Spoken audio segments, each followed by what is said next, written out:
ఈ రోజు దేవుని వాక్యం. ధనవంతులు దరిద్రుల మీద ప్రభుత్వము చేయుదురు, అప్పు చేసినవాడు అప్పు ఇచ్చినవానికి దాసుడగును. సామెతలు 22:7. వివరణ. ఈ సామెత మనకు ఆర్థిక జీవన శైలిపై, సంపద మరియు అప్పులపై ఒక ముఖ్యమైన సత్యాన్ని తెలియజేస్తుంది. ధనవంతులు దరిద్రుల మీద ప్రభుత్వము చేయుదురు అంటే, ధనవంతులు లేదా ఆస్తి ఉన్నవారు సామాజికంగా లేదా ఆర్థికంగా అధికారం కలిగి ఉంటారు.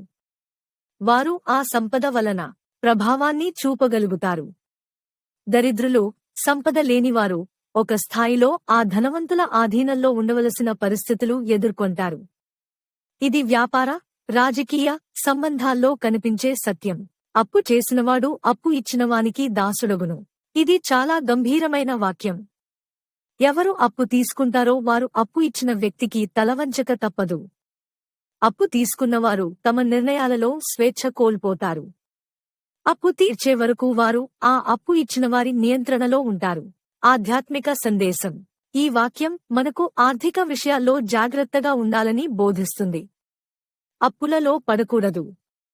ఎవరినైనా అప్పు ఇచ్చేటప్పుడు కనికరంతో, జ్ఞానంతో ఇవ్వాలి.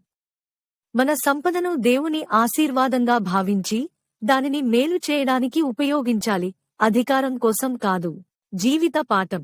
సంపద ఉన్నవాడు దానిని వశంగా కాక, కరుణగా ఉపయోగించాలి.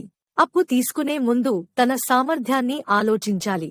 స్వాతంత్ర్యాన్ని కోల్పోకుండా ఆర్థిక జీవితాన్ని గౌరవంగా నడిపించాలి.